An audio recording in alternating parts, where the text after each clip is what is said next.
Mas. Waalaikumsalam, berjumpa lagi bersama saya Wong Ganteng Sakdonyo. Mohon untuk tidak menyebutkan nama dan identitas Anda karena percakapan ini akan saya naikkan ke dalam konten YouTube. Bagaimana ini, Mas? Oh iya, boleh. Nama saya Selamat, Mas. Jangan disebutkan kok malah disebutkan, gimana sih?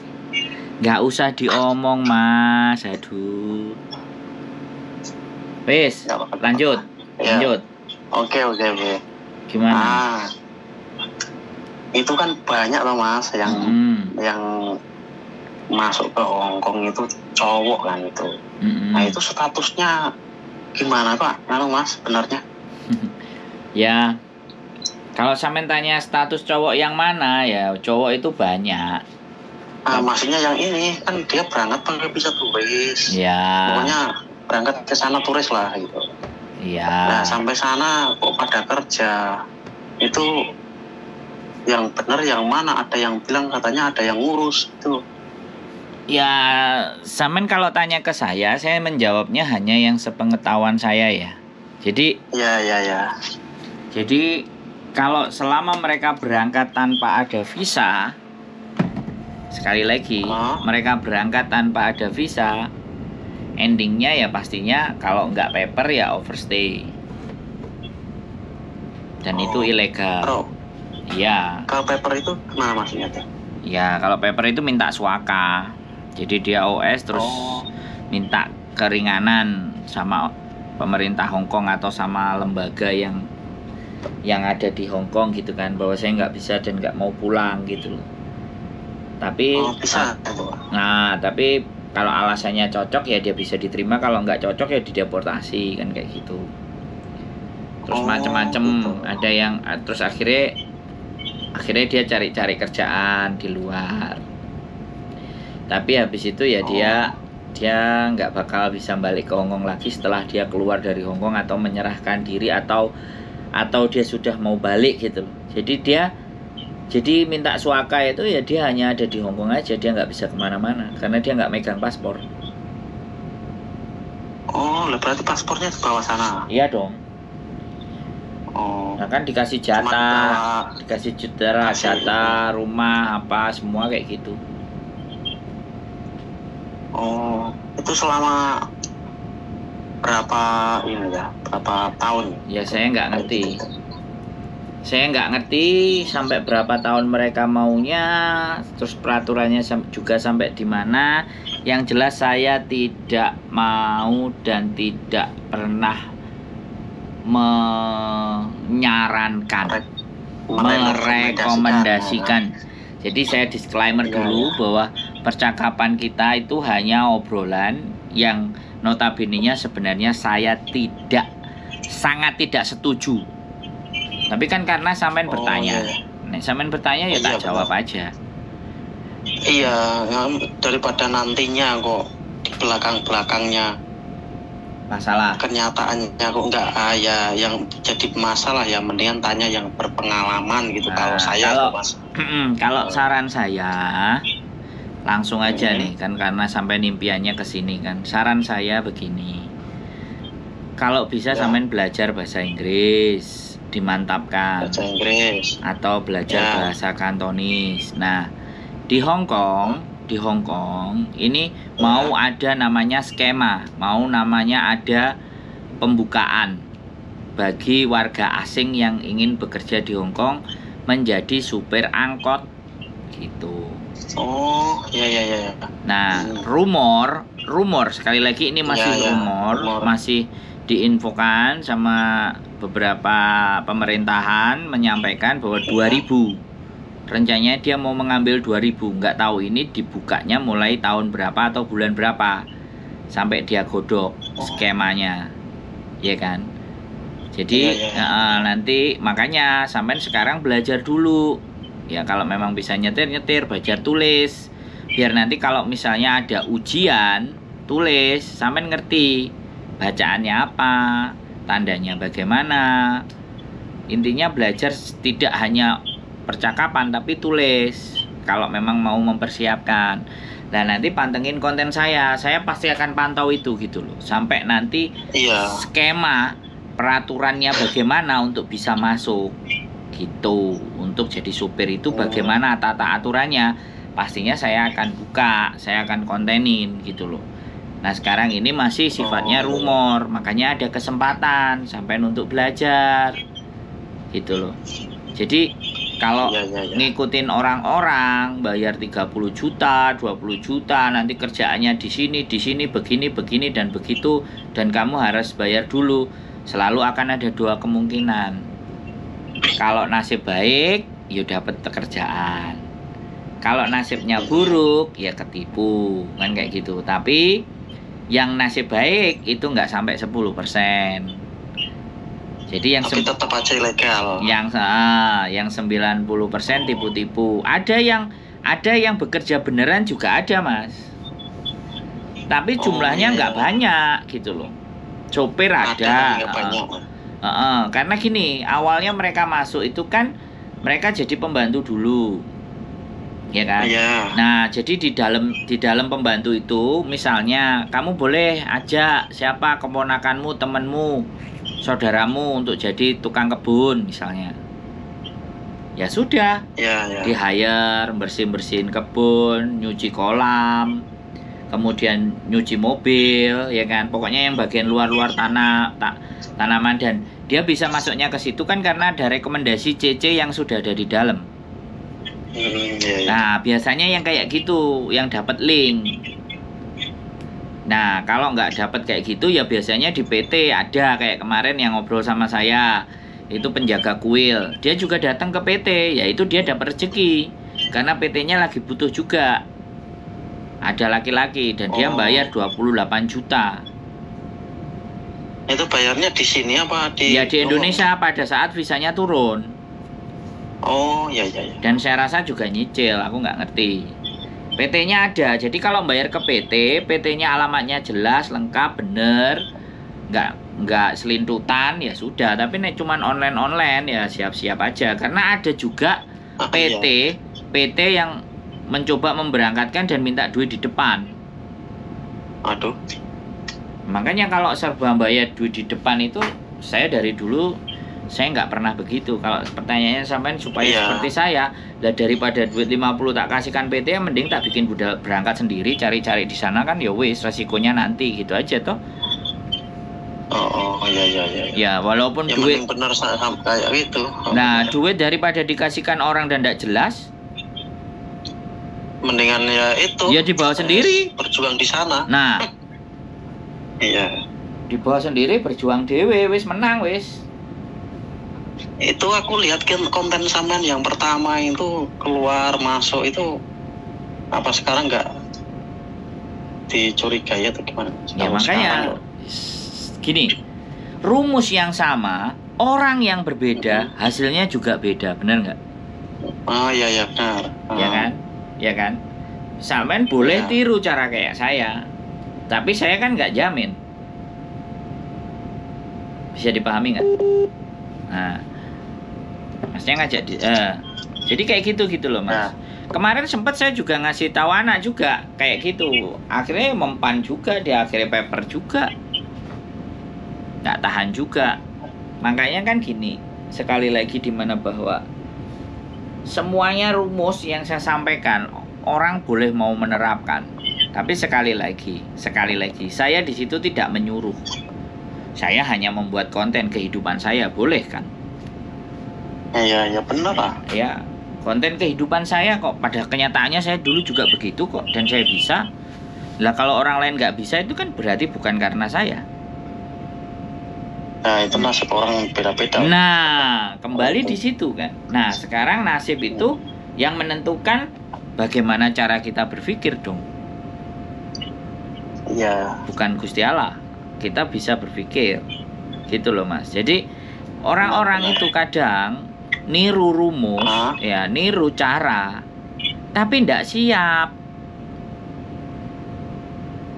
Nah kalau saya dulu pakai rumus itu, saya Senin Kemis, pas saya ada posisi merantau dan itu kan posisi tidak aman, saya mengusahakan bagaimana 5 waktu nggak tinggal. saiki malah belgedes. Kan seneni karo Gusti Allah jane. Ya kan? Saya puasa Senin Kamis ya. Saya lakuin itu semuanya lah. Dilala wis disetujui ya sudah. Aku bikin amalan yang lain aja gitu loh. Ya bantu-bantu orang kayak gini. Ngasih penjelasan supaya nggak kena tipu. Kan banyak juga cerita yang kena tipu. 50. Tapi di sana itu cowok-cowok yang banyak yang ini, Pak. Banyak yang tanya sampean nggak yang udah di sana itu? Ya enggak lah, ngapain tanya saya, mereka bisa sendiri kok. Oh, itu kan kemarin ini maaf ya cerita teman saya sendiri lah. Itu kan kemarin udah 2 mingguan ya berangkat. Di sana langsung dijemput sama agent katanya. Padahal dia pakai visa tulan, bisa liburan. Ya sampean tanya, agennya di mana? Agennya apa? Nah kalau sampean ceritanya sepotong sama saya kayak gitu, gimana saya mau nyimpulin? Nah terus sampean maksudnya kesimpulannya gini. Dia bilang katanya ada agen. Nah cuman dianya itu belum tahu statusnya di sana itu kalau ikut agen seterusnya itu legal apa ilegal, itu yang jadi pertanyaan, soalnya mereka sendiri nggak mau ngomong tuh. Nah sekarang pertanyaan saya, kalau dia nggak mau ngomong, berarti kan ada yang ditutupi. Ya benar. Nah sekarang katanya saya tanya, nunggu 2 bulan. Nah gimana ya 2 bulan itu? Nah saya tanya, sesuatu kalau ada yang ditutupi, kan ada 2 kemungkinan. Ada 2 kemungkinan. Ada yang nggak benar, ada yang belum pasti. Jadi belum bisa menjawab. Kalau dia jawabnya ada yang ditutupi, kalau pernyataan sampean, ya berarti ada sesuatu yang tidak benar. Tapi kalau dia bilang aku belum bisa jawab statusku hari ini, berarti dia belum benar-benar clear statusnya bagaimana, kan begitu? Ya benar. Soalnya pas lagi tak WA, yang penting aku kerja dulu, itu urusan belakang. Nah, soal resmi apa makanya kan benar. Karena kan sekali lagi tidak semua orang itu kayak saya. Kalau ditanya terus terbuka, mau jelasin kayak gini, coba. Nah itu bedanya saya. Iya mas. Sama mereka. Makanya kalau saya jangan ada dusta di antara kita. Oh gitu mas. Kan gitu ceritanya. Loh iya dong. Karena tapi kalau supir gede ya, kecil ya. 15.000 Hongkong dolar dipatoknya kemarin berita. Konten saya belum naik soalnya. Oh iya benar. Lihat dulu katanya ada itu, cuman kan belum lihat. Nanti tapi langsung dari sampean. Nah makanya nanti kalau sudah saya naikin konten, sampean perhatikan. Jadi belum saya naikkan kontennya. Jadi seperti itu mas. Kembali lagi. Termasuk supir apa aja lah? Enggak, supir angkot cuman Supa. Oh yang ini yang mau dibentuk ini? Iya, yang baru dikeluarkan isunya gitu loh mas. Setiap kebijakan atau peraturan itu kan harus dikeluarkan dulu.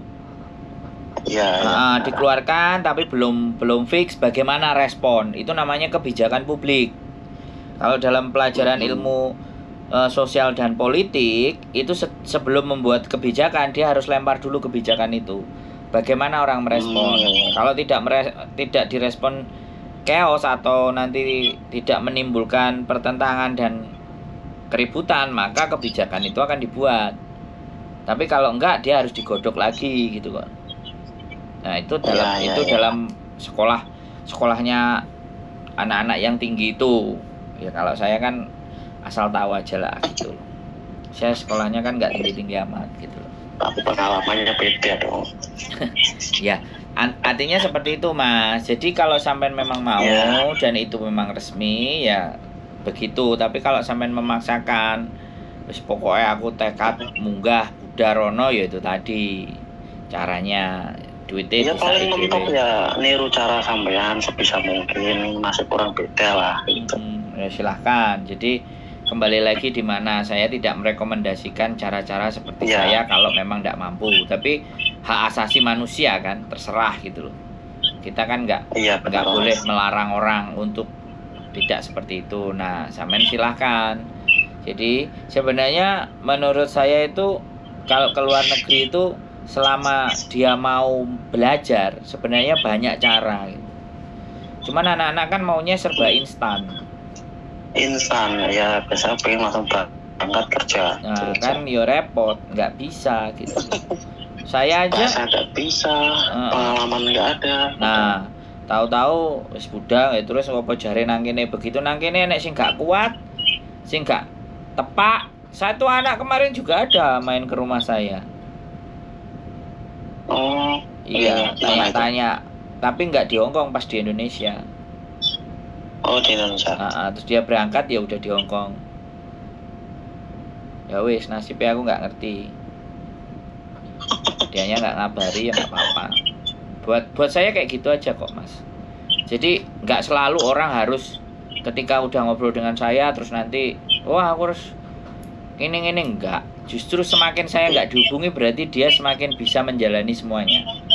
Tapi kalau dia masih menghubungi saya itu masih bingung uripe. Oh iya benar mas. Kalau aku kan masih di Indonesia, ini kan sebelum nantinya masalah di belakang yang mendingan tanya yang berpengalaman. Nanti kalau udah nyampe di sini jangan nelpon saya lagi untuk ngomongin masalah. Nanya ke sini lagi ke saya ngajak ngopi baru oke. Oh siap. Jadi jangan, karena gini loh, orang keputusan diambil sendiri, giliran punya masalah dibagi sama orang, kan repot, bener nggak? Iya. Iya kan, jadi saya nggak bisa jadi tempat gantungan. Saya ini juga siapa, kan seperti itu. Nah orang-orang ya, kan tempat solusi lah, tempat curhat lah, bukan tempat membantu gitu kan. Nah kalau ibaratnya ngajak diskusi aja ngomong kan oke, karena kan saya juga nulis temen diskusi loh. Kalau nggak ada yang diajak diskusi, ngajak diskusi saya oke kan gitu. Tapi tak kontenin, kan gitu. Kan kayak gitu. Kan di kontenin paling cuman pirang dolar, oleh mau $2 gitu aja. Iya nggak apa-apa. $2. Lancar sama sehat di sana. Nah, kan intinya kan kita nggak minta duit, kita cuman ceritanya aja kita naikkan supaya jadi pengetahuan buat yang lain. Jadi ben gak medit ngono lho. Mas Bos. Iya, jadi wong kan enek sing mau medit kayak koncone sampean kan sampean takoke emang jawabane cek piye? Cek kurang jelas kok. Nah. Ya, kurang jelas sih mungkin dek cek bingung. Nah, makanya gak bisa dipaksa juga toh kan kayak gitu. Saya ngomongin kerjanya di ini mas, di restoran. Oh bagus loh. Ya di restoran ngomongnya, nggak kan restoran katanya waktunya panjang, cara buka apa juga. Bagus kalau dia niat, kalau dia dapat dan kaya nanti kan dia seneng kancane iki. Aku kan dia seneng nek koncone sukses sih kan aku seneng. Melu seneng aja mas. Nah, wong malah butuhe nek wis seneng, aku mbok jak ngopi ya bahagia. Lah ngono lho Mas Bro. Siap, insya Allah ada singkolo tak cek ngopi. Sama daerah mana mas? Aku pernah ngomong 3 kali cuman kan main. Saya di Hongkongnya di kos WB. Oh di kos WB. Jadi dulu sering ke sana 2 kali cuman kan ya biasa liburan gitu. Oke, jadi dulu kan aku ikut. Jadi sampean sudah jelas kan, sudah clear kan kira-kira? Oke, sudah. Gambarannya ya, seperti apa, mau bagaimananya, ya dipegang tadi, dibaiki aja temennya, jangan ribut. Ya. Siapa tahu nanti jalan ada dari dia, dapat rezeki, bisa ngajak sampean, sama-sama berjuang. Yes. Cuman satu hal kalau misalnya di Hongkong, karena banyak cewek, ya kan, gangguannya cuma di situ. Jadi sesuatu yang menutup jalan rezeki kita sendiri itu karena ulah kita. Iya benar. Jadi kalau jadi cowok ya, kalau misalnya mau main-main ya kasih tahu Mbak, kalau main-main aja oke, tapi jangan terlalu serius. Ntar kalau serius sampai sakit hati. Jadi diomongin di depan gitu aja. Kan kadang-kadang itu tergantung orangnya juga lah, belum masuk ini. Loh iya Mas, sekarang di Indonesia ngomongnya begitu, begitu nyampe di Hong Kong juga situasi akan berbeda gitu loh. Ngomong nang Indonesia, ah enggak mas, nah, pengen ketokan driji aku nenek wong lanang terus wong wedok muda ngarepe gak ngaceng iki pengin delok aku model ngono. Kecuali wonge ndek loro lho ya. Wonge ndek loro aku gak ngerti lho ya, loro pikir sing gak seneng karo wong wedok lah ya gawe-gawe ngene iku kan. Nah, iku kan loro, selama cek normal pastilah. Gitu ya. Artinya boleh menikmati apa berhubungan dan segala sesuatu ning ojo ngrugekno gitu loh Mas. Iya benar Mas. Kan kasihan. Kebutuhan lah corone ya. Nah, mereka itu ngidupi keluarganya ya kan. Ngasih makan keluarganya ya kan. Terus jomene kadang yo duwe bojo gitu kan. Dan kita harus pinter-pinter. Jadi ojo pes dipenake tok gitu. Dikandani tapi nek wis dikandani baik-baik dhek jek meksa ya wis kan dhek berarti karep. Lah kita yang ngatur. Lah sampeannya yang ngatur, ojo sampai meteng, ojo sampai kelangan duit, ya ojo sampai diporoti. Nah, itu kan hal-hal yang ndak bener toh, Mas. Iya benar Mas. Mantap itu sarannya Mas. Ya, saya benar, bisa yang pengalaman. Nah, saya bisa bertahan di sini itu karena merasa hal seperti itu harus saya hentikan gitu. Zaman dulu. Akhirnya begitu saya niat berhenti, jalan kebuka semua Mas. Ya. Jadi nasib jadi genah, jadi bener ketoto ya rapi. Saya menikah. Ya wis mari menikah ya sudah. Jaga diri, jaga semuanya. Jadi seperti itu Mas. Nek sampean duda apa sampean Cik Joko ya nang kene akeh sing rondo wis duwe KTP ngono. Cuman ya rada tuwek-tuwek ora nek sing enom. Ya kuwi ora sithik orang kepikiran ada masalah Mas. Sementing kuwi sampean mau kesempatan ya pengen kerja. Ya makanya manis Mas, dari Indonesia itu pasti akan seperti itu. Tapi suatu saat kalau udah di sini, saya kemarin terakhir diceritain iya Mas mbok omongno bener rek nang kene. Kok koyoke haus. Lah yo wis toh aku gak salah kan ngomong yo wis jogonen dhewe rezekimu aku bilang. Karena dalane rezekimu iku teko awakmu dhewe bukan wong liya. Jadi gini Mas nek aku mending dilokno wong. Ya kan? Dilokno wong, dimaki-maki itu aku seneng. Tapi nek aku dibatin ambek wong iku sing masalah Mas. Rezeki mampet itu iso karena dibatin. Karena nek dibatin kan langsung mendhuwur. Langsung nang Gusti Allah. Iya. Lah saiki donga wong sing terzolimi. Kan mahbul. Ora mandi lho Mas. Nah, makane kan nek iso aja merasa menzolimi orang, tapi nek dhek butuh, dhek ngarep ya dikandani. Tapi engko aja nyesel lho, Mbak. Engko aja ngomong sampean terzolimi. Kan padahal sampean sing karep. Aku ya kan ngomong ngono to. Bener enggak? Padha kleme lah, padha butuhe lah. Nah. Tapi sampaikan di depan, jangan sampaikan di belakang.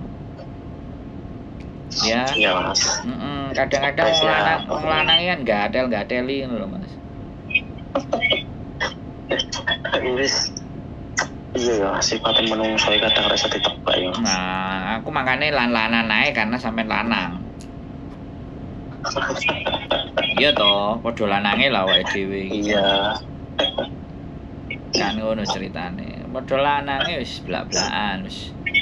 Entut goreng manuke gak ngaceng, kecuali loro manuke. Nah, beda. Delok mbak-mbak delok mbak-mbak dina Minggu beh. Gak ngiler. Ya. Jadi kayak gitu ya Mas. Kalau bisa saran saya. Bikinnya jangan paspor biasa, e-paspor. Terus ketika sampean punya e-paspor, paspor yang lama itu templekno nang ngene paspor yang baru sekalian. Jadi diteplekno. Jadi biar imigrasi itu tahu rekodnya sampean itu ada pernah kemana berapa kali gitu loh. Kadang-kadang kan nek wis paspor anyar, paspor lawas gak digowo gitu loh. Template aja biar dia yang baca gitu. Tapi seharusnya kalau di sidik jari keluar Mas itu. Kalau di imigrasi nggak disidik jari. Masa iya sih? Aku nggak ngerti kalau di Hongkong paspor aja. Kalau aku orang KTP, ya sidik jari. Tapi kalau di Hongkong aku nggak ngerti kalau yang turis. Sidik jari kayak yang dulu kok aku. Oh ya sudah, kalau sampean yakin dan percaya